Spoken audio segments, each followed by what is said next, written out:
गुरुमुखो, श्री संत नगर की भूमि मानव संतों साधुओं की तप स्थली थी। यहाँ पर साधकों ने परमात्मा के दर्शन से आत्मा को एकाकार करने के अनवरत योग साधन किए। आज श्री परमहंस अवतार के अलौकिक दे दिव्यमान श्री दर्शन एवं लीलाओं का आमेर रसपान कर मस्ती में झूम रहे थे। सचमुच श्री संत नगर को साकार लीला स्थल कहा जाए तो अतिशयोक्ति न होगी।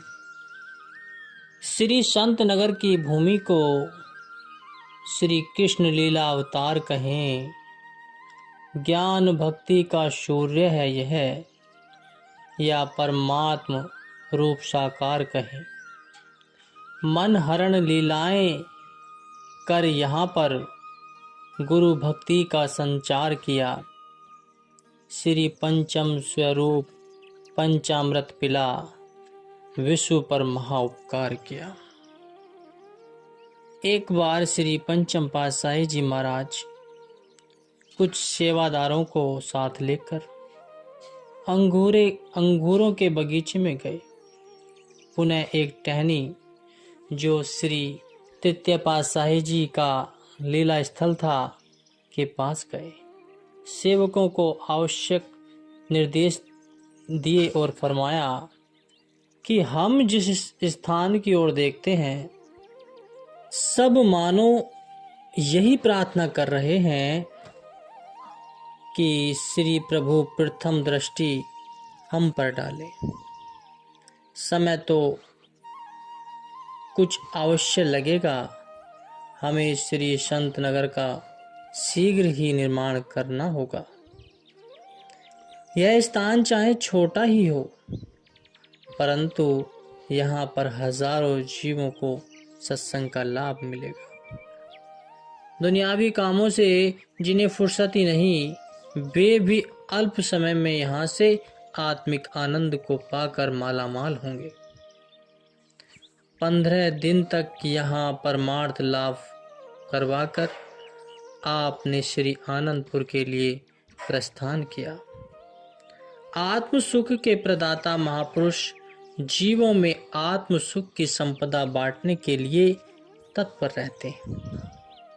आप श्री मौज से श्री संत नगर में जिस कार्य की रूपरेखा बनाकर सेवकों को सेवा सौंप कर आए थे, उसे देखने व विकास कार्य को आगे बढ़ाने के लिए सन 1971 मार्च में श्री आनंदपुर से पुनः श्री संत नगर की ओर प्रस्थान किया।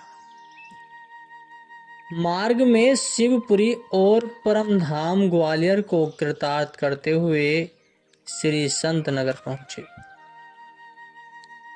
यहाँ पर अभी थोड़ा सा ही स्थान साफ हुआ था और वहां पर लंगर के लिए दोनों ओर एक एक कमरा ही बना हुआ था। दर्शन हॉल एवं निवास स्थान भी छोटा था। भक्तनियों एवं भक्तों की तरफ एक कमरे में श्री परमहंस मंदिर बनाकर श्री आरती पूजा की व्यवस्था की। स्वयं श्री गुरु महाराज जी भक्तों की और श्री मंदिर में जाकर प्रातः चाहे श्री आरती पूजा करते। भक्तों ने श्री दर्शन हॉल की सफाई करके दरियां बिछाई और रात्रि को श्री दर्शन खुलने से पहले आपने वहां कृपा फरमाई। छोटा स्थान होने के कारण सभी गुरुमुख जहां आप पधारते वहीं इकट्ठा हो जाते। आप उन्हें देखकर फरमाते कि हमारे पास तो सेवा की संपदा है, हमारे पास आओगे तो सेवा ही सेवा मिलेगी। बोलो, सेवा करने आए हो, सेवा करोगे। सबने एक स्वर में विनय की कि हमें अपनी कृपा और प्रसन्नता के पात्र बनाएं, श्री दर्शन से हर्ष आए। तो आपने फरमाया कि दर्शन हॉल की सारी दरिया उल्टी करते हुए बाहर ले आए। भक्त हैरान थे कि अभी सब बिछाकर गए हैं, अभी उठवा भी रहे हैं। श्री दर्शन का समय होने वाला है। सब श्री मौज को सिधारे कर सेवा में जुट गए।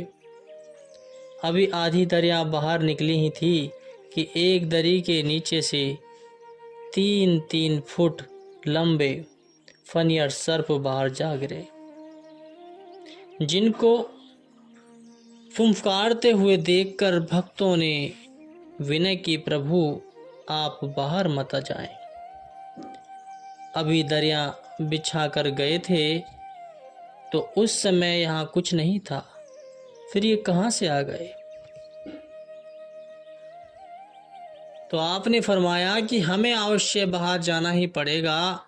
सभी गुरुमुख भी साथ साथ बाहर चल दिए। सबने देखा कि दोनों सांप श्री गुरु महाराज जी की ओर शीश झुकाकर स्थिर हो गए। आपने फरमाया कि प्रेमी, आपका काम पूरा हो गया, अब अपने घर लौट जाओ। एक स्वर्णीय ज्योति उनमें से निकली और न जाने कहाँ गायब हो गई। आपने मुस्कुराते हुए सब गुरुमुखों को कहा कि ये आप सबके दर्शन से मुक्त हो गए। अब सब दरिया बिछाओ, सेवा में लग जाओ। उस समय द्वापर युग का वह प्रसंग अपनी पुरातन स्मृति दिला रहा था। बाल रूप में भगवान श्री कृष्ण ने प्रांगण में 2 वृक्षों को ओखली लीला करते हुए गिराया।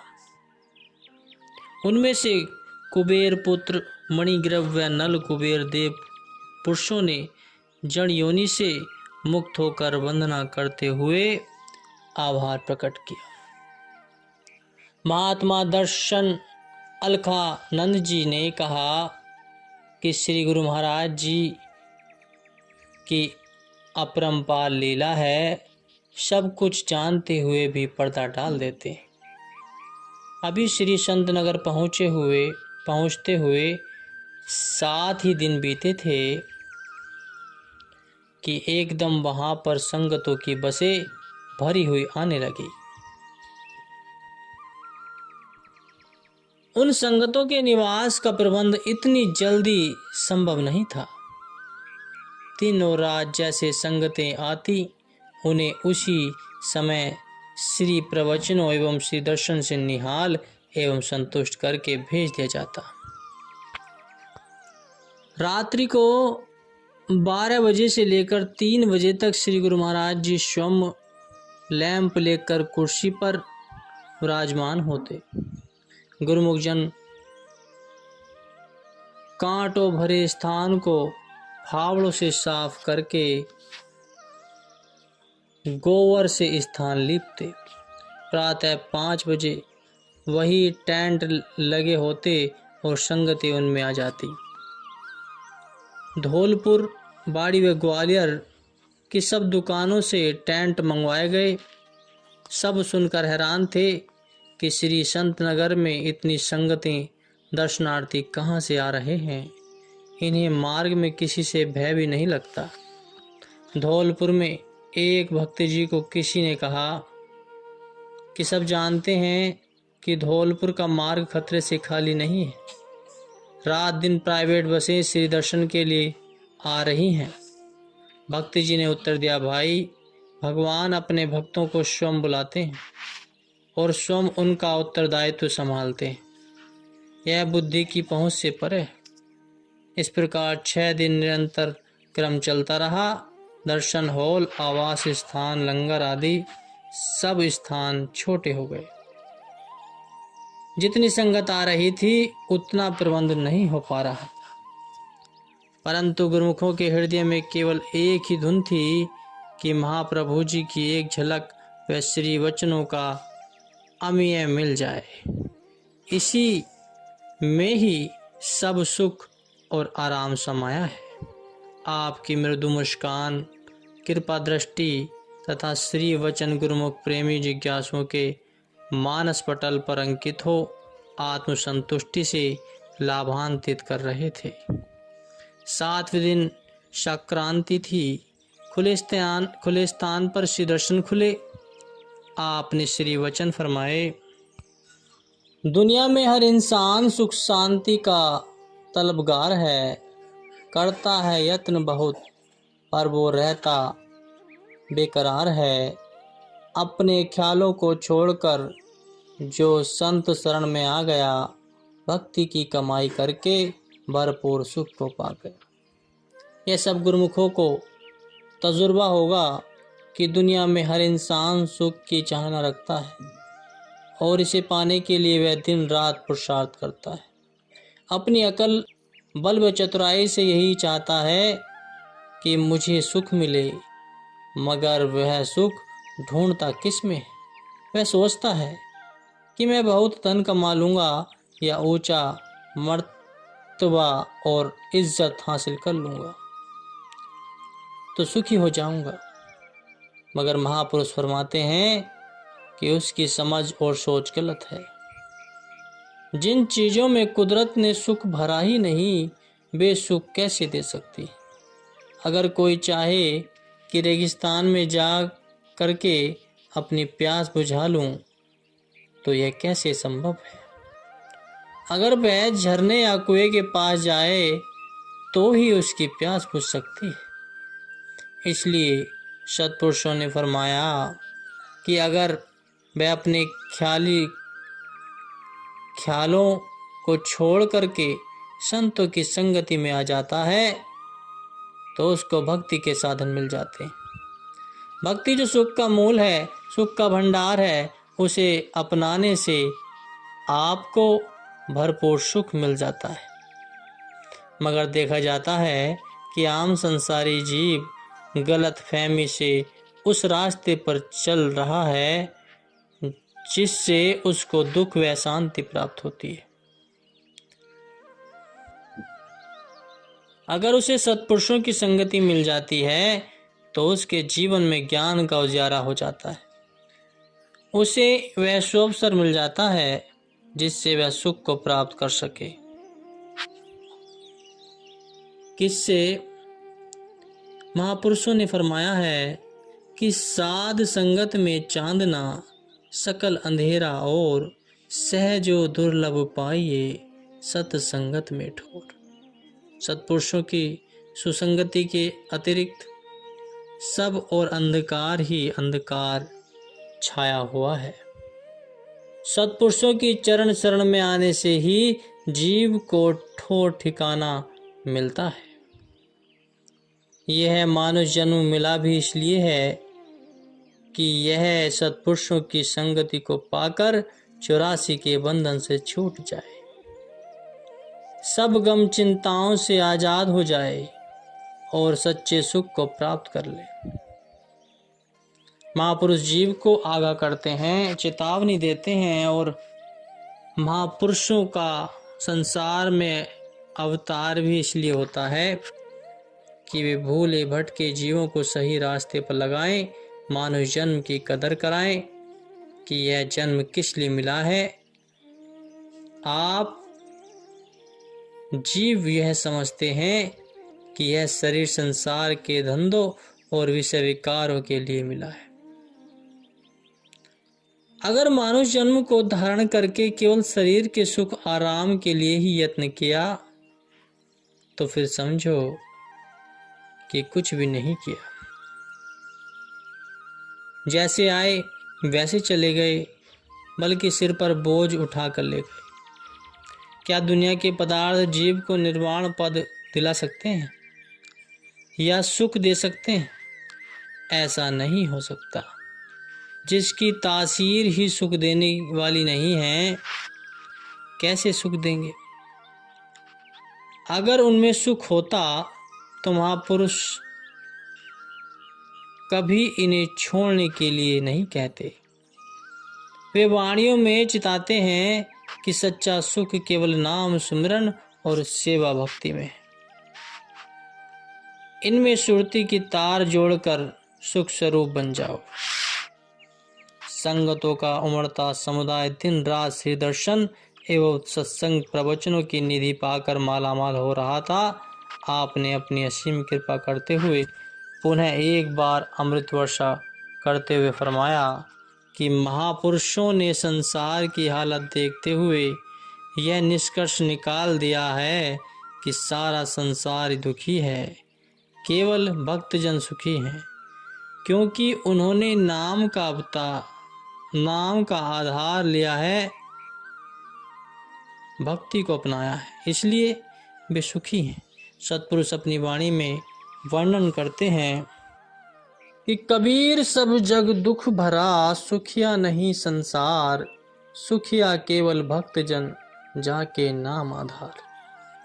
भक्ति के प्रताप से गुरुमुखों का परलोक भी सुखमय बन जाता है और उनकी आत्म पवित्र और पाक साफ होकर अपने मालिक से जा मिलती है। बूंद समुद्र में मिलकर समुद्र रूप हो गई, आत्मा परमात्मा से मिलकर परमात्मा का रूप हो गई। आम दुनिया इसको समझे या न समझे, मगर गुरुमुखों को यह अच्छी तरह समझ लेना चाहिए कि यह मानुष जन्म बार बार नहीं मिलता। यदि यह अवसर हाथ से निकल गया तो फिर बाद में कितना पछताना होगा। उस पछताए से बचने के लिए, दुखों से बचने के लिए महापुरुष फरमाते हैं, जाग लेहू रे मना जाग लेहू, कहाँ गाफल सोया, जो तनु उपजया संग ही, सो भी संगी न होया, मात पिता सुत बंध जन हितु न जासिए कीना, जीव छूटहु जब देह ते डारी अग्नि ते में दीना, जीवत लऊ व्यवहारु है, जग कहू तुम जानेऊ, नानक हरि गुण गाय ले, सब सुफन समानो। ये प्राणी तू जाग, गफलत की नींद में मत सो।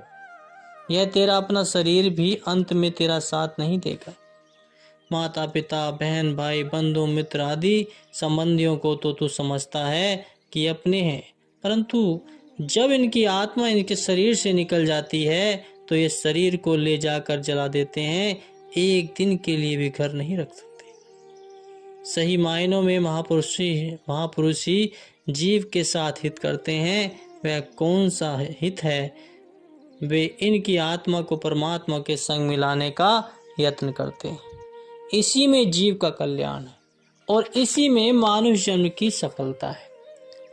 आपने आने वाले महात्मा लोगों के द्वारा शेष सत्संगियों को श्री दर्शन भेज दी और अब इस बार का प्रोग्राम समाप्त हो गया है।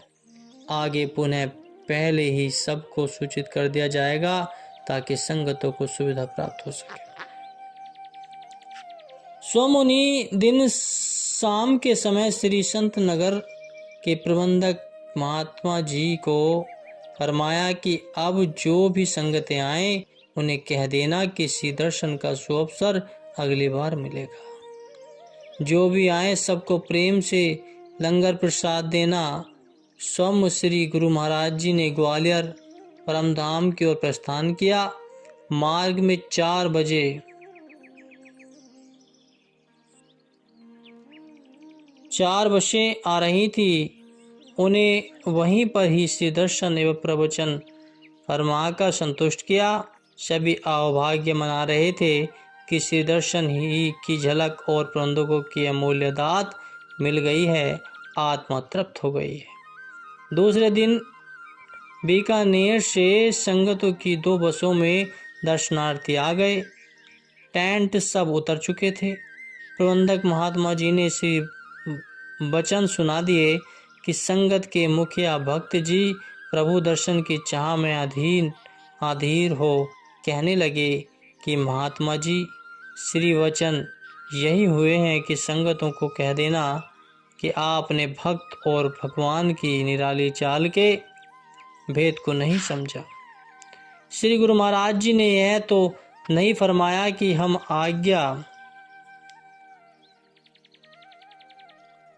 आज्ञा फरमा रहे हैं, यही कहा कि कह देना, अर्थात वे अपने भक्तों को आजमाना चाहते हैं तो ठीक है। उनके दर पर सूखे आंगन में और खुले आंगन में ठिकाना मिल गया है, हमें और चाहिए भी क्या। इसके आगे तो स्वर्ग का स्थान भी तुच्छ है। हमारा यही दृढ़ संकल्प है कि यहीं पर और अभी ही श्री दर्शन का सुअवसर पाएंगे। हम उनके द्वार पर धुनी रमाकर बैठे हैं। महात्मा जी ने संगतों को श्री दर्शन हॉल में स्थान दे दिया। बाहर 4 दिन का प्रोग्राम था। दूसरे ही दिन प्रातः एक भक्त जी ने आकर प्रबंधक महात्मा जी को कहा कि श्री गुरु महाराज जी कल प्रातः यहाँ पधारेंगे। अभी किसी को बताना नहीं। उसी दिन सुबह ही एक भक्तनी संतोष अपने भक्त जी के साथ चंडीगढ़ से आई। महात्मा जी ने उसे कहा कि आप गाड़ी से मत उतरो, अभी वापस बाड़ी चले जाओ। भक्त जी प्रेमी नहीं थे, अतः अपनी भक्तनी से कहने लगे कि किसी ने पानी तो पूछा नहीं और जल्दी लौट जाने के लिए कह रहे हैं, क्या यही है यहाँ का विधान। व्याकुल हो भक्तनी जी मन ही मन प्रार्थना करने लगी कि प्रभु अपने नाम की लाज रखो, विरध संहारो, वरन दोबारा श्री दर्शनों के लिए कैसे आ पाऊंगी। कृपा, महान कृपा। एकदम से पीछे से आती हुई कार में विराजमान श्री प्रभु जी ने फरमाया कि महात्मा जी अब प्रेमी आ ही गए हैं तो इन्हें अंदर ले चलो। अच्छी तरह से लंगर आदि करवाकर श्री दर्शन हॉल में ले आओ। उधर भक्तजन दूर से आती हुई श्री कार को देखकर प्रेम विभोर होकर जयकारे बोलते हुए वहीं से आ पहुंचे और नाचने लगे। महात्मा जी ने दंडवत कर विनय की, प्रभु यह क्या नज़ारा है। श्री प्रभु जी ने मुस्कुराते हुए कहा, महात्मा जी यह प्रेमियों का प्रेम है, हम स्वयं इसमें बंधे हुए हैं और श्री आनंदपुर की ओर से गुरुमुखों की प्रेम डोर हमें वहां जाने के लिए खींच रही थी और इधर श्री संत नगर के प्रेमी एवं संगतें हमें अपने प्रेम बंधन में यहाँ बुला रहे थे। हम शीघ्र यहाँ के प्रेमियों को निहाल करके श्री आनंदपुर पधारेंगे। बीकानेर की संगत और उस भक्तनी के हृदय में अथाह प्रेम समुद्र ठाटे मार रहा था। श्री वचन हुए कि प्रेम पुंज प्रकटे जहाँ तहा प्रकट हरि होए, दया दया करी देत है श्री हरि दर्शन सोए। कि प्रेमियों, महापुरुषों का जीवों के साथ हार्दिक प्रेम संबंध है। जिसने सच्चे दिल से सच्चे प्रेम से भगवान को बुलाया, भगवान एक क्षण में प्रकट होकर साक्षात दर्शन देते हैं। यह भगवान का आदि जुगादि का व्रत है। यह सच्चा प्रेम हृदय में कब प्रकट होता है, जब जीव सत्पुरुषों की संगत में नाम की कमाई करते हैं। इसी नाम शब्द को दिल में बसाकर सच्चे प्रेम को हृदय में जगाकर प्रभु दर्शन को पाना है। लोक सुखी और परलोक सुहेला बनाना है। यही मानव जीवन का लक्ष्य है।